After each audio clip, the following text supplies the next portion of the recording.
Hello guys, welcome to the maths. Chapter है हमारा ratio and proportion, NCERT class 6 exercise 12.3। तो चलिए बच्चों हम करते हैं क्वेश्चन नंबर तीसरा। देखते हैं बच्चों क्वेश्चन नंबर तीसरा क्या है। ठीक है, if it has rained 276 mm in the last 3 days। तो बच्चों फुल कॉमा हो गया ना। पहले तो इस पूरी स्टेटमेंट में मैंने आपको बताया था, इस पूरी स्टेटमेंट में हम मार्क करेंगे नंबर्स को। ये देखो 276 mm, ठीक है। और ध्यान से देखो ये क्या है आपका 3 days, मैंने इन्हें मार्क कर लिया। यहां पर हमारे 2 नंबर आ गए हमारे पास। ठीक है, तो चलिए मैं एक काम कर लेता हूं, सॉल्यूशन बनाने के लिए टेबल कर लेता हूं। मैंने आपको बताया था टेबल बनेगा एक,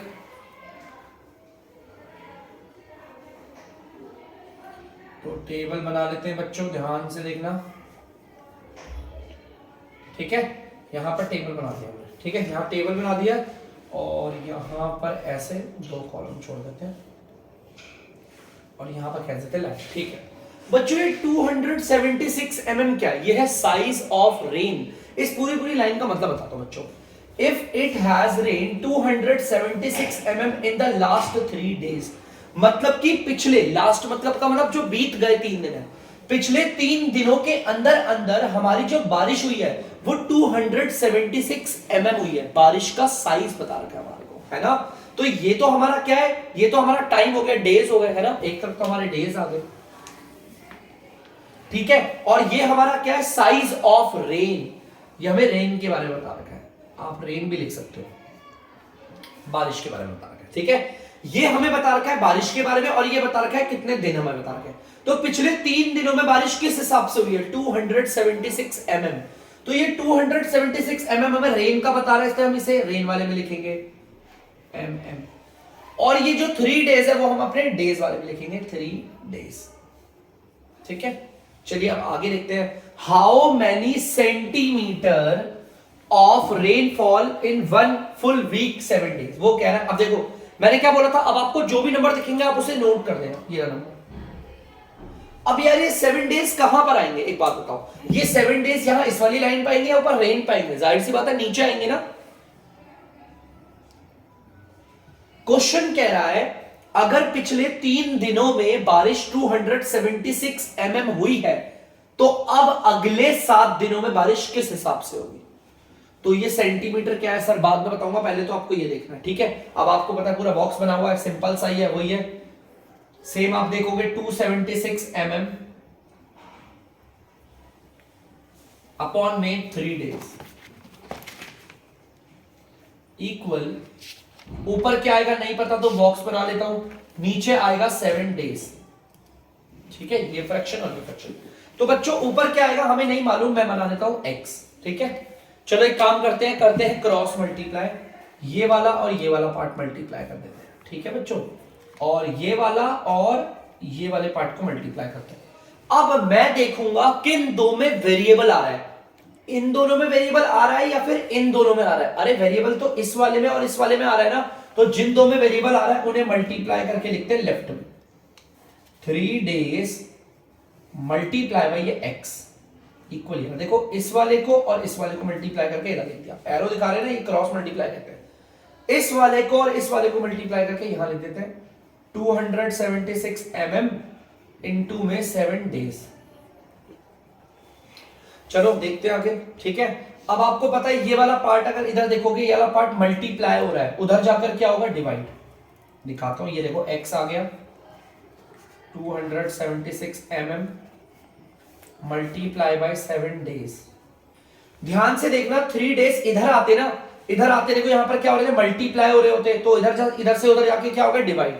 और डिवाइड का मतलब होता है बच्चों dr में आ गए, मतलब कि नीचे आ गए। 3 days यहां पर हो रहे हैं मल्टीप्लाई, अगर यहां पर मल्टीप्लाई हो रहे हैं तो उधर जाकर क्या हो जाएंगे डिवाइड, माने आ जाएंगे dr पे। तो चलिए काटते हैं। देखो बच्चों कौन कौन कट रहा है, सबसे पहले तो डेज से पूरा डेज कट रहा है।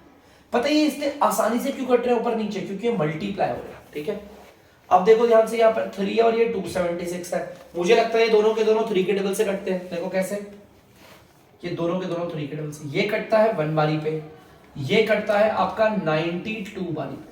मैंने डिवाइड कर दिया, आप लोग भी कर लीजिएगा, नीचे 1 की कोई वैल्यू नहीं होती। ठीक है, x इज इक्वल टू 92 और 7 आपस में क्या हो रहे हैं, मल्टीप्लाई। तो 92 और 7 को मल्टीप्लाई कर लेते हैं, 7 2 जा 14, 7 9 जा 63 और 64। ठीक है, आपको पता है इधर mm बचा हुआ है तो इधर mm लगा दिया, मिलीमीटर। नीचे वन की कोई वैल्यू नहीं, बाकी सब कट गए बच्चों। तो मतलब हमें पता चल गया कि, देखो ध्यान से, हमें पता चल गया बारिश कितनी हुई है, 644 mm। देखो यहां पर 644 mm। लेकिन एक प्रॉब्लम है बच्चों, ध्यान से सुनना। क्वेश्चन ने हमें बोला हमें आंसर सेंटीमीटर में बताना है। किस में बताना है, सेंटीमीटर। मतलब इस मिलीमीटर को हटाकर सेंटीमीटर लेकर आना। देखो ध्यान से, इसको चेंज करना है, इसको क्या करना है, चेंज, और लेकर आना है सेंटीमीटर। हमें आंसर इसमें देना है। तो मतलब इस मिलीमीटर को बदलकर सेंटीमीटर लेकर आना है। टेंशन मत लो, सब कुछ सेम है। क्वेश्चन ने बस बोला है जो आपका आंसर आएगा उसे सेंटीमीटर में लिखो। तो चलो एक काम करते हैं, मैं आपको वही वाला फॉर्मूला बताता हूं। देखो, मिलीमीटर से सेंटीमीटर में जाना है तो फॉर्मूला भी इन्हीं दोनों का बताऊंगा। ध्यान से सुनना बच्चों, 1 centimetre is equal to 10 millimetre. इसका उल्टा हो जाएगा, 10 millimetre is equal to 1 centimetre. ऊपर वाले में करते हैं मल्टीप्लाई, नीचे वाले में करते हैं डिवाइड। चलो देखते हैं कौन से फॉर्मूले को इस्तेमाल कर रहे हैं। हमें मिलीमीटर से सेंटीमीटर में जाना है, मिलीमीटर से सेंटीमीटर। तो बच्चों ये वाला फॉर्मूला देखो, मिलीमीटर से सेंटीमीटर, ये वाला लग रहा है। और मिलीमीटर से सेंटीमीटर में जाने के लिए क्या करते हैं, डिवाइड करते हैं, ध्यान रखना। तो चलो बदलते हैं बच्चों। हमारा 644 मिलीमीटर है, ध्यान से देखना कैसे बदलते हैं इसे। इक्वल की जगह इक्वल आ गया। सबसे पहले आप सिर्फ नंबर को लिखो, यहां पर 644। हमें क्या करना है, डिवाइड करना है। अब किससे डिवाइड करेंगे, यहां पर 10 है ना, तो 10 से डिवाइड कर दो, और डिवाइड करते ही यहां पर लग जाएगा सेंटीमीटर। तो चलो अब इसे भी सॉल्व करते हैं। बहुत बच्चे बोलेंगे सर ये कैसे होता है, तो देखो नीचे वाली लाइन में दिखाता हूं। एक चीज हमेशा याद रखना, सारे बच्चों फोकस करके यहां देखना। एक चीज हमेशा याद रखना, अगर कभी नीचे ना 1 और 0 की फैमिली हो, 1 और 0 की फैमिली किसे कहते हैं, जैसे 10, 100, 1000 और 10,000, लाख, ये सारे 1 और 0 की फैमिली है। क्या है, 1 0 की फैमिली। देखो ये भी 1 और 0 की फैमिली क्यों है, क्योंकि इसमें से 1 और 0 है। ये भी 1 0 की फैमिली है, 1 और 0, ऐसे को हम बोलते हैं 1 और 0 की फैमिली। अगर कभी भी आपको नीचे 1 और 0 की फैमिली दिख जाए तो बहुत आसान होता है इसे सॉल्व करना। ये जो नीचे 1 है, ध्यान से सुनना बच्चों, नीचे 1 ऊपर जाकर, ध्यान से सुनना, ये जो नीचे 1 है वो ऊपर जाकर बन जाता है पॉइंट। समझना, नीचे 1 है वो कब होगा, जब नीचे 1 और 0 की फैमिली होगी। ये जो नीचे वाला 1 है वो ऊपर जाकर क्या बन जाता है, पॉइंट। अब कहां बनेगा पॉइंट यार, यहां बनेगा, यहां बनेगा, यहां बनेगा, यहां कहां बनेगा। 1 के बाद कितनी 0 है, एक 0 है बच्चों, सिर्फ एक। तो एक डिजिट के बाद बन जाएगा पॉइंट। बन गया पॉइंट। और देखो आंसर कितना आ गया, 64.4 सेंटीमीटर। तो देखो आंसर हमारा कितना इजी आ गया। तो मैं यहां पे लिख देता हूं, x हमारा ये सेम बदल गया 64.4 सेंटीमीटर। क्लियर है। देखो मैंने कैसे बदला, ये मैं बार बार यूनिट फॉर्मूला, इसे यूनिट फॉर्मूला कहते हैं, कन्वर्जन बार बार सिखा रहा हूं मैं आपको। ये पार्ट बहुत जरूरी है बच्चों, ठीक है। तो प्लीज बच्चों, ये हमारा जो आंसर है, मैं एक काम करता हूं, इसे मिटा देता हूं। हमें आंसर सेंटीमीटर में लिखना था, तो मैं एक काम करता हूं, सेंटीमीटर वाला लिख देता हूं आंसर। देखना बच्चों ध्यान से, 64.4 सेंटीमीटर मैंने लिख दिया बच्चों, क्योंकि क्वेश्चन ने बोला था how many centimetre of rain. यहां पर रेंज जो पूछी थी सेंटीमीटर में, मैंने मिलीमीटर में निकाली, उसे बदल दिया सेंटीमीटर में। सिंपल कर लीजिए। तो बच्चों आप लोग देख सकते हैं क्वेश्चन नंबर 4 मैंने यहां पर बोर्ड पे लिख दिया है, ध्यान से सुनिए। Cost of 5 kg of wheat is इतना। बेटा ये क्या कह रहा है, 5 किलो, पहले इस पूरी स्टेटमेंट का मतलब समझो। 5 किलो गेहूं की जो कीमत है वो इतने रुपए है, ठीक है। टेबल बनाते हैं।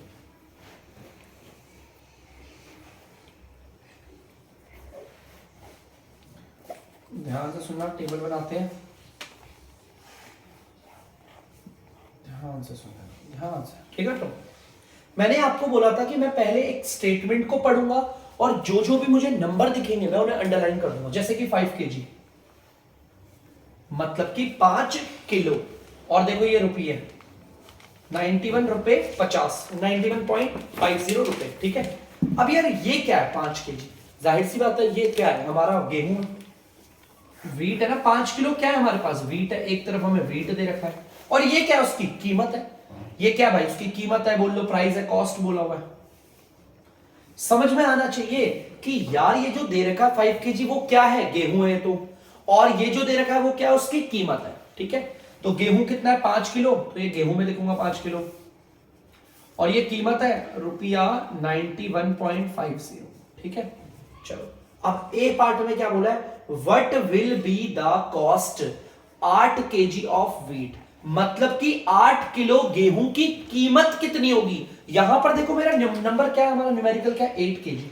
अब दिक्कत है 8 केजी को मैं ऊपर रखूं या नीचे, ये 8 केजी क्या है, गेहूं है ना, गेहूं है, कीमत है 8 किलो, गेहूं है तो गेहूं को तो ऊपर लिखूंगा,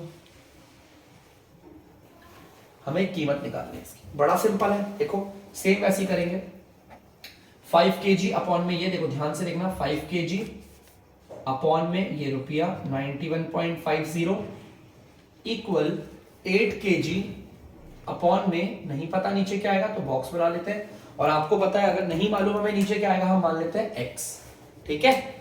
अब आपको पता है क्रॉस मल्टीप्लाई, ये और ये और ये और ये, किन दो में वेरिएबल आ रहा है, इस वाले में और इस वाले में वेरिएबल आ रहा है, जिन दोनों को मल्टीप्लाई में वेरिएबल आ रहा होगा ना कोई एक, उसको हम लेफ्ट में रखते हैं बस।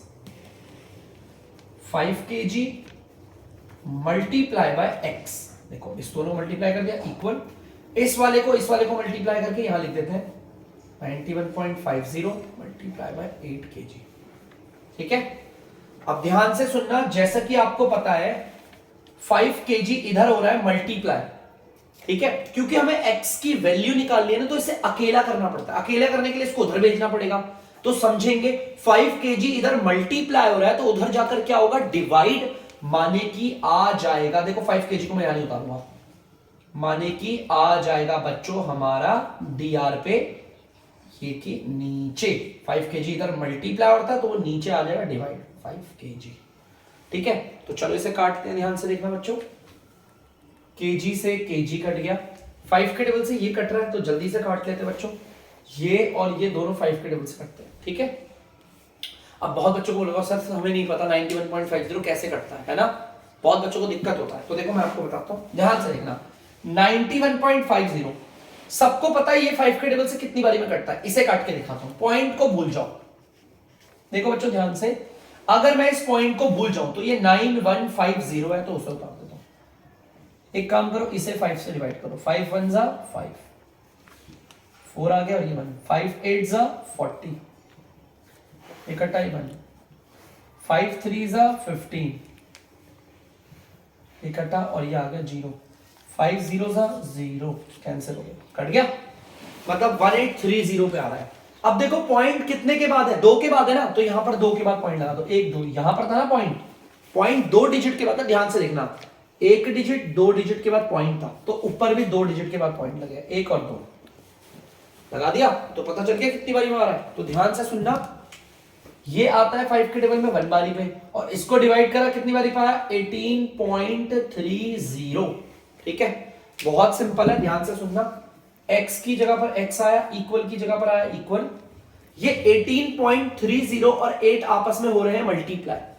अब दिक्कत है सर मल्टीप्लाई नहीं आता, अगर पॉइंट वाला मल्टीप्लाई नहीं आता तो भूल जाओ पॉइंट को, ये आपका होना चाहिए 1830 और ये रहा 8, मल्टीप्लाई करो, देखो मल्टीप्लाई करते वक्त और डिवाइड करते वक्त पॉइंट को भूल जाओ थोड़ी देर के लिए, 8 0 0, 8 3 24, 8 8 64, 66, 8 1 8 8 6 14, ठीक है, आंसर ये आ गया। अब देखो पॉइंट कितने डिजिट के बाद है, 2 डिजिट के बाद है ना, तो यहां पर भी 2 डिजिट के बाद पॉइंट लगा, तो ये आ गया 146.40, ठीक है, और यहां पर केजी तो कट गया, और आपको पता है ये 8 और ये मल्टीप्लाई होकर ये आ गया, बचा क्या, रुपया, पता चल गया कितने रुपए कीमत होगी, तो उसे मैं यहां लिख देता हूं, देखो ध्यान से, रुपया 146.40, बहुत सिंपल है, ध्यान से देखना, मैंने इसे पूरा इजीली कर दिया, देखो ए वाला पार्ट था इसको इजीली कर दिया, ठीक है, तो जल्दी से बच्चों आप लोग इसे कर लीजिए।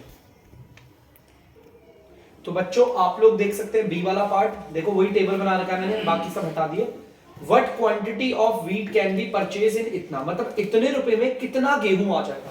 तो यार ये रुपीज ये देर देखो, रुपया वाले को कहां रख रहे हैं, नीचे रख रहे हैं ना, कॉस्ट है मतलब वो कीमत है ना, 183 रुपए क्या होगा, कीमत होगी, उसको तो नीचे रख लेते हैं। मतलब इतने रुपए में कितना गेहूं आएगा। तो चलिए सेम, बहुत इजी है बच्चों, वही है सेम आपका 5 kg ऊपर अपॉन में रुपया 91.50, फिर यहां पे ऊपर क्या आएगा पता नहीं, नीचे आ जाएगा रुपया 183। ठीक है, तो बच्चों ऊपर क्या होगा हमें नहीं पता, तो ऊपर क्या मान लेते हैं x, सेम वही है, मल्टीप्लाई करेंगे क्रॉस, इन दोनों को मल्टीप्लाई करेंगे और इन दोनों को। ठीक है, तो किन दोनों को मल्टीप्लाई करने में वेरिएबल आ रहा है, इसको और इसको, तो इन दोनों को ले लेते हैं 91.50। ठीक है, और मल्टीप्लाई बाय x इक्वल, इन दोनों को मल्टीप्लाई करके यहां लिख देते हैं 5 kg मल्टीप्लाई बाय रुपया 183, और यहां पर आ जाएगा, नहीं यहां पे कुछ नहीं आएगा बस। ठीक है, अब नीचे वाली लाइन में आते हैं, ये मल्टीप्लाई हो रहा है, उधर जाकर हो जाएगा डिवाइड, डिवाइड का मतलब होता है बच्चों कहां आ जाएगा, नीचे, ये पार्ट देखो, ये पार्ट जो है ना वो मल्टीप्लाई हो रहा है, तो उधर जाके क्या हो जाएगा, डिवाइड। चलो डिवाइड का मतलब है नीचे आ जाना। चलो भाई अब देखते हैं, इसे काटते हैं। सबसे पहले तो इस रुपया से ये रुपया कट गया। ठीक है, अब मैंने देखा कि 5 के टेबल से ये भी कटता है और ये भी कटता है। अब आप बोलेंगे सर 5 के टेबल से ये भी कटता है और ये भी कटता है, लेकिन सर यहाँ तो पॉइंट है, हमें दिक्कत होती है। तो कोई बात नहीं, काट के दिखाता हूँ कितनी बारी करता हूँ। ध्यान से सुनना बच्चों, यहाँ पर पॉइंट है, देखो ये मुझे पता है, भूल जाओ पॉइंट को। 9150, चलो करो 5 से डिवाइड, 5 1 5, सॉरी 5 1 5, 5 8 40,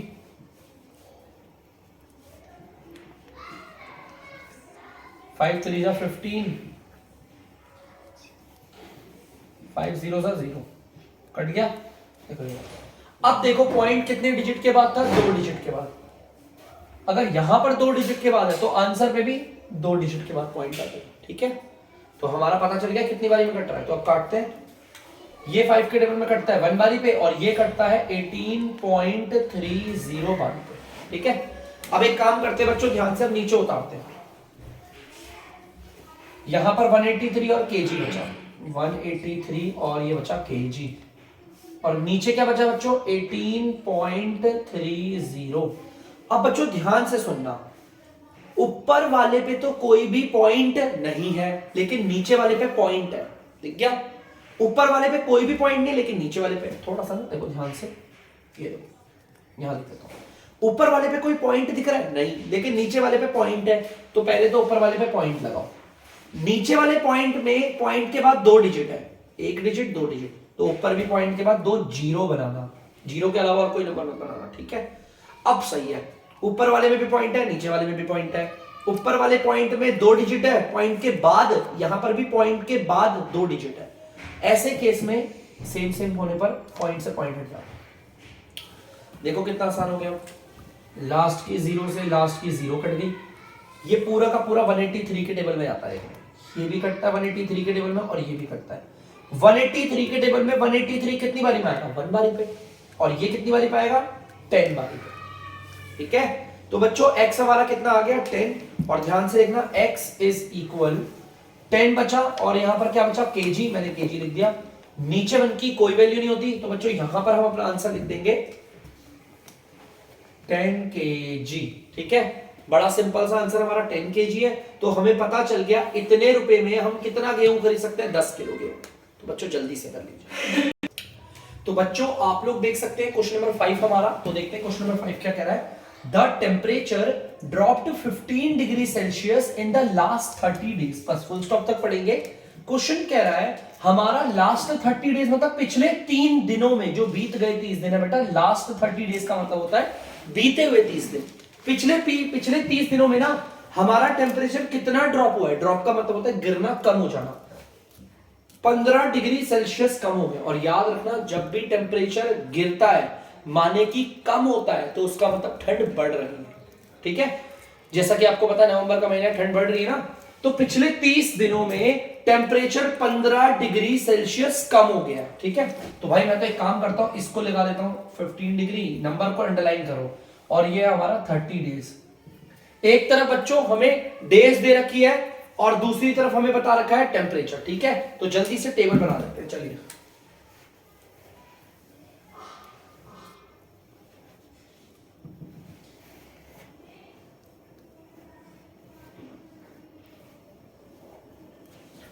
बच्चों ध्यान से सुनना, एक तरफ तो टेम्परेचर है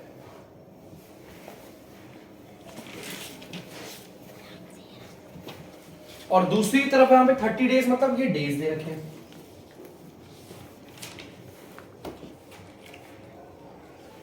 टेम्परेचर कितना है 15 डिग्री। 15 और डिग्री को ना ऐसे भी लिखते हैं, ठीक है, और छोड़ो ऐसे भी लिखते हैं, अगर आप ऐसे ना लिखना चाहो तो डिग्री लिख देना, डिग्री। ठीक है, और 30 डेज यहां पे डेज पाएंगे, 30 डेज। चलिए आगे बढ़ते हैं। If the rate of temperature drop remains, अगर टेम्परेचर जिस तरीके से गिर रहा है ना, कम हो रहा है, उतना ही उसी तरीके से कम होता है। How many degree will the temperature drop in the next 10 days, अगले 10 दिनों के बाद टेम्परेचर कितना और कम होगा, अगले 10 दिनों। इन 10 डेज को डेज वाले में उतारूंगा, यहां उतारूंगा, है ना, हमें बताना है अगले 10 दिनों में कितना टेम्परेचर कम होगा। चलो एक काम करते हैं, वही सेम सिमिलर आपका 15 डिग्री पूरा लिख देता हूं, यहां पर वहां जगह नहीं थी ना, इसलिए इतना ही लिखा।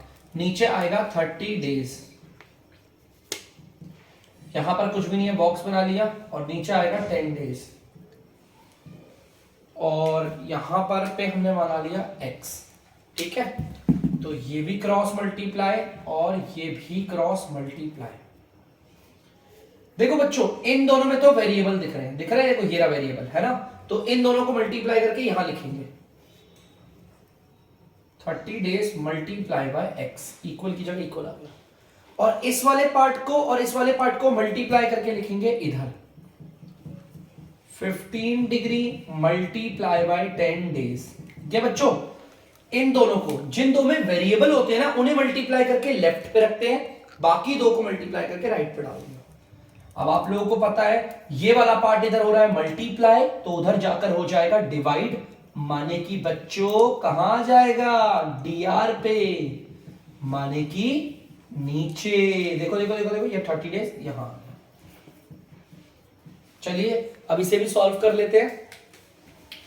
डेज से डेज पूरा कैंसिल हो गया, 0 से 0 कट गया, 3 1 और 3 5 कट गया, नीचे वन की कोई वैल्यू नहीं होती, तो x की जगह x उतार दिया। ये 5 और ये 1 आपस में मल्टीप्लाई हो रहे हैं, तो 5 1 तो होता है 5, और ये आ गया डिग्री।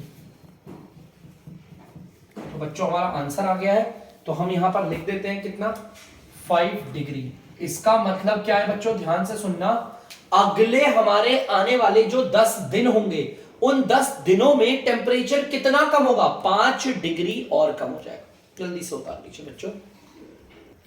तो बच्चों आप लोगों ने उतार लिया होगा, मैंने क्वेश्चन मिटा भी दिया है। तो बच्चों अब मैं लेता हूं आप लोगों से अलविदा। आज मेरी थोड़ी तबीयत खराब हो रही है, तो तब तक के लिए अगर आपको डीमैथ्स की वीडियो पसंद आ रही है तो वीडियो को लाइक करें, शेयर करें और चैनल को सब्सक्राइब करें। बाय।